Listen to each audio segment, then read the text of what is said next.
বাংলাদেশে বিভিন্ন এজেন্ট, বিভিন্ন আন্তর্জাতিক সংস্থা, বিভিন্ন বাংলাদেশের এম্বাসি, বিভিন্ন দেশের এম্বাসি, বিশেষ করে ইউরোপের যে এম্বাসিগুলো আছে, এদের মাধ্যমে বিভিন্ন বিকৃত মস্তিষ্ক এবং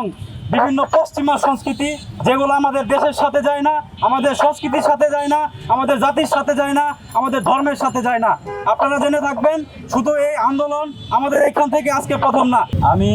শুধু একজন শিক্ষার্থী নয়, আমি জগন্নাথ বিশ্ববিদ্যালয়ের একজন সাবেক প্রতিনিধি এবং বাংলাদেশের একটি মেইন স্ট্রিম প্রিন্ট মিডিয়ার একজন সাংবাদিক।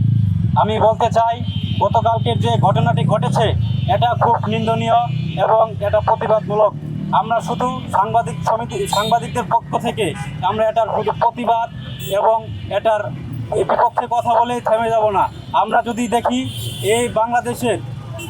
বিগত সময়ে যতগুলো হিন্দুয়ানি সংস্কৃতি আছে, আমাদের সেই মুসলিমদের গৌরবময় ঐতিহ্য এবং আমাদের মুসলিমদের যে সংস্কৃতি আছে, আমাদের এই উপমহাদেশে যখন মুসলিমরা এসেছে তখন আমাদের এই মুসলিমদের সংস্কৃতিকে আমরা যখন ধারণ করেছি, তথাপি তার সাথে সাথে আমরা ইসলামকেও তার মতোই সম্মান করে চলেছি। কিন্তু বিগত কয়েক দশক যাবৎ দেখছি যে বাংলাদেশে বিভিন্ন এজেন্ট, বিভিন্ন আন্তর্জাতিক সংস্থা, বিভিন্ন বাংলাদেশের এম্বাসি, বিভিন্ন দেশের এম্বাসি, বিশেষ করে ইউরোপের যে এম্বাসিগুলো আছে, এদের মাধ্যমে বিভিন্ন বিকৃত মস্তিষ্ক এবং বিভিন্ন পশ্চিমা সংস্কৃতি, যেগুলো আমাদের দেশের সাথে যায় না, আমাদের সংস্কৃতির সাথে যায় না, আমাদের জাতির সাথে যায় না, আমাদের ধর্মের সাথে যায় না। আপনারা জেনে থাকবেন, শুধু এই আন্দোলন আমাদের এখান থেকে আজকে প্রথম না। আমাদের ব্রাগ ইউনিভার্সিটিতে যখন আমাদের আসিফ মাহমুদ স্যারকে, উচ্চ স্যারকে যখন তারাই বিভিন্নভাবে তাকে যখন চাকরিচ্যুত করার চেষ্টা করলো এবং আমাদের সেখানে শাইখ আহমদুল্লাহকে যখন তারাও বিভিন্নভাবে হেনস্থা করার চেষ্টা করলো, তাদের এই গভীর ষড়যন্ত্রটাকে আমরা কিন্তু দেখে আসছি। এবং আপনারা জেনে আরও বেশি অবাক হবেন যে বাংলাদেশে কিছু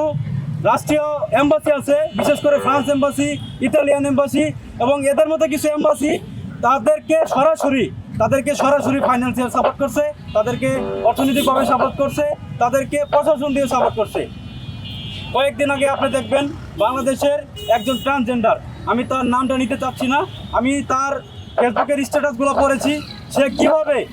কিভাবে ট্রান্সজেন্ডারকে, বায়োসেক্সুয়ালকে এবং এই বিকৃত মস্তিষ্ককে কিভাবে সে বাংলাদেশে নর্মালাইজ করার চেষ্টা করছে। তাকে দাওয়াত করে নিয়ে গিয়ে অ্যাম্বাসিডরকে ঘুরে দেখায় এবং তাদেরকে ফুল ফান্ডেড দিয়ে তাদের দেশে তাদের এই সংস্কৃতিকে ঘুরে দেখার জন্য, এই বাংলাদেশকে প্রমোট করার জন্য তাদেরকে সকল সুযোগ দিয়ে থাকে। আমরা শুধু একটা কথাই বলবো,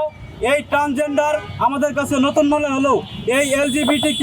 এই শব্দগুলো আমাদের কাছে নতুন মনে হলেও, আমরা যদি এই পূর্বের ইতিহাসগুলো দেখি,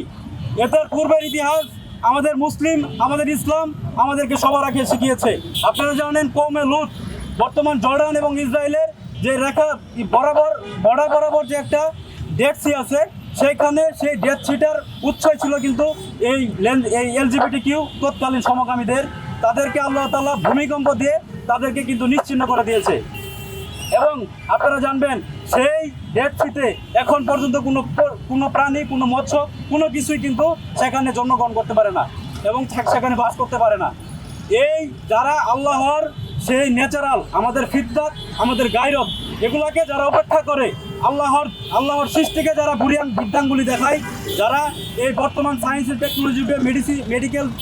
সরঞ্জাম দিয়ে যারা নিজেদেরকে ভিন্নভাবে এই সমাজে প্রচলিত করার চেষ্টা করে, তাদেরকে সেই আমাদের পূর্বপুরুষ, আমাদের সূর্য, আমাদের যারা আমাদেরকে আমরা যাদেরকে দেখে পথ চলি, আমরা যাদেরকে দেখে উৎসাহিত হই, তারাই তাদেরকে সেভাবে ধ্বংসের জন্য আল্লাহর কাছে দোয়া চেয়েছেন। আপনারা দেখবেন সূরা আনকাবুত, পবিত্র কোরআনের 29 নম্বর সূরা, 28 নম্বর আয়াতে, 29 নম্বর আয়াতে এবং 30 নম্বর আয়াতে লূত আলাইহিস সালাম আল্লাহর কাছে দোয়া করছে এবং তাদের কাছে বলছে, আল্লাহ তাআলা বলছে যে তারা পৃথিবীতে এমন সমকামীর নামে পুরুষে মহিলায় অথবা পুরুষে মহিলায় এবং তারা নেক্কারজনক প্রকাশ্যে যেভাবে তারা জিনা এবং ব্যভিচারীমূলক কার্যক্রম করছে,